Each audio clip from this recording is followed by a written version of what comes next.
eu sou a Manu e esse é o segundo vídeo de uma série chamada Literatura Lésbica Por quê? A importância da visibilidade e representatividade na literatura. Eu queria pedir licença e vou tomar liberdade para começar essa nossa conversa lendo um trecho da apresentação do Incontadas, que eu escrevi com a minha querida amiga e escritora, a Diedra Roiz. Mas eu já decorei. Quando falamos sobre literatura com temática lésbica, não estamos falando da criação de um rótulo, estamos falando da criação de uma representatividade. Não que exista uma identidade única para representar a mulher lésbica, é exatamente o oposto que é preciso mostrar, a pluralidade de ser mulher e ser lésbica. Mas o lugar de onde se fala importa, e não é possível negar que existe sim uma possibilidade maior de identificação quando aquela que escreve e aquela sobre quem se fala se aproxima daquela que lê. Um texto escrito por uma mulher lésbica tem o ponto de vista de uma mulher que vive a sua afetividade e sexualidade centrada em outras mulheres. E a leitora, mulher e lésbica, pode se identificar com a personagem, a que foi escrita por uma mulher para uma mulher. A mulher que fala, a mulher que ama, a mulher que deseja, a mulher que sofre, a mulher que vive e luta diariamente a luta de ser mulher. E lésbica. Em uma sociedade que ainda encontra dificuldade para aceitar a diversidade, que ainda insiste em ditar padrões, o trabalho de publicar literatura lésbica tem a pretensão de dar voz e tornar visível uma realidade que ainda é minoritária, mesmo dentro do universo LGBT. Afastada do viés machista heteronormativo, a mulher lésbica precisa ser vista como sujeito que existe independente do homem, e não mais, nunca mais, somente como um objeto de desejo. A literatura lésbica ela pode ser considerada uma literatura marginal, no sentido puro da palavra, aquela que está à margem. E a intenção é que ela esteja cada vez mais ao centro, assim como a gente sonha com um dia em que a mulher lésbica possa existir como protagonista, narradora, sujeito desejante, portadora da voz, do ponto de vista e do discurso. Quando eu falo sobre literatura com temática lésbica, eu estou falando de histórias com protagonismo de mulheres lésbicas, mas principalmente histórias escritas por mulheres lésbicas. E quando eu falo isso, normalmente eu ouço a pergunta, mas por quê? Homem não pode escrever sobre mulher lésbica? Pode. Quem sou eu para dizer quem pode ou não alguma coisa? Poder pode. Mas durante séculos, todas as histórias foram escritas por homens. E já eu vou voltar nessa questão e detalhar melhor quem eram esses homens. Mas, por enquanto, eu fico na questão de que a grande maioria, a maioria esmagadora das histórias foi escrita por homens. Foram eles que detiveram por muito tempo, quase que exclusivamente, o poder de falar, o poder de contar histórias. E se todas as mulheres, todas as histórias sobre mulheres lésbicas fossem escritas por homens, qual é a imagem de mulheres lésbicas que se cria? E aqui eu vou fazer um parênteses para recomendar para você o TED da Chimamanda Adichie, O Perigo da História Única. Nele ela comenta sobre como é perigoso a gente ouvir somente histórias únicas sobre as coisas. Ela diz, abre aspas, que a história única cria estereótipos. E o problema com os estereótipos não é que eles sejam mentira, mas que eles são incompletos. E ela também fala que como as histórias são contadas, quem conta, quando ou quantas histórias são contadas, tudo realmente depende do poder. O poder é a habilidade não só de contar a história de outra pessoa, mas de fazer que essa seja a história definitiva daquela pessoa. É extremamente importante que as mulheres lésbicas, tenham o poder para falar e que a gente conte as nossas histórias a partir das nossas vivências. Mas, de novo, já eu volto nessa ideia. Primeiro eu queria falar sobre a questão do rótulo. Vira e mexe eu ouço a pergunta, mas por que literatura lésbica? Não seria melhor que não tivesse rótulo? Só literatura, só bar, só balada, sem precisar dessa classificação?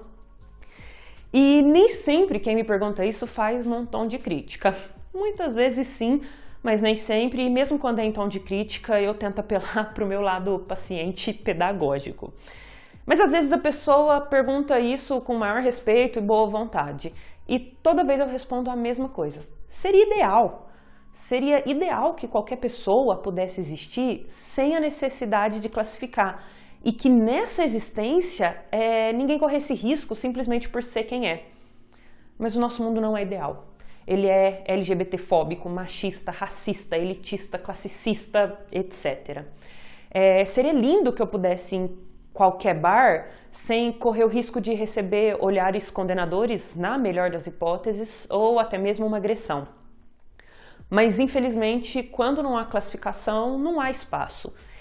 Eu, por exemplo, já recebi pedidos no plural para me retirar de locais simplesmente porque eu sou lésbica. Eu não estava fazendo nada demais ali, mas eu estava com outra mulher. Então, eu só consigo pensar que seria ideal que não houvesse a necessidade de classificar. Seria ideal um mundo em que a gente pudesse ocupar todos os espaços sem a necessidade de rótulos. Mas esse mundo ele ainda é só um ideal.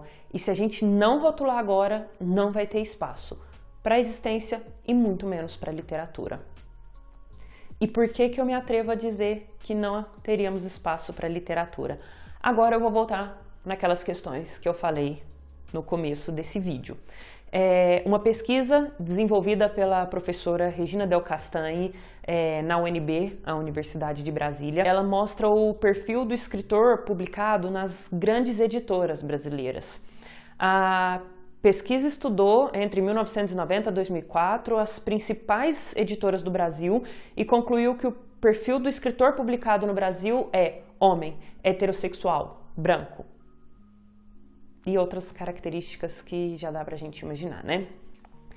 Isso é um pouco assustador porque essa realidade ela não reflete de jeito nenhum a pluralidade, a heterogeneidade da sociedade brasileira. Mas tá, essa pesquisa é de 2004, de lá pra cá com certeza muita coisa mudou, certo? Não sei não. Na verdade eu acho que não. Talvez um pouco, porque houve uma democratização da publicação de livros por causa do trabalho das pequenas editoras, dos autores independentes e de um monte de gente escrevendo e publicando livros de resistência, mas não significativamente e não nas grandes editoras. Alguns anos atrás, eu li uma reportagem numa revista de grande circulação nacional que falava sobre o surgimento e o crescimento, o boom da literatura LGBTQIA+, nos livros das grandes editoras. Extremamente interessante, né? Seria. Se essa reportagem não mostrasse somente escritores homens, na sua grande maioria heterossexuais, brancos, classe média alta, todos cisgêneros e nenhuma mulher. Já ouviu esse perfil? Ou seja, a reportagem mostrava claramente que a personagem LGBTQIA+, começou a surgir nas grandes editoras, mas o perfil do escritor não mudou muito. A classe que detém o poder da palavra continua sendo a mesma.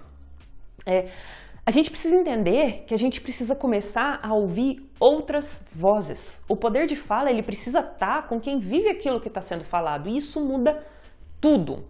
Quando a leitora mulher e lésbica ela se depara com um livro que se autodenomina literatura lésbica, a reação a essa história imediatamente já cria uma possibilidade de identificação. E, além disso, os espaços ainda são limitados. E, ao denominar, a gente ganha força de ocupação.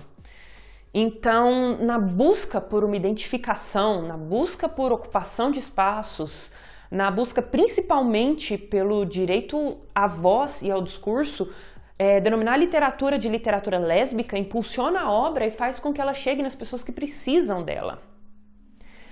Se você gostou dessa nossa conversa, deixe seu joinha, segue o canal da Vira Letra, clica no sininho, acho que talvez essa seja a ordem certa, e nos próximos vídeos eu vou falar sobre um pequeno histórico da literatura lésbica no Brasil, sobre censura e resistência. Te vejo lá!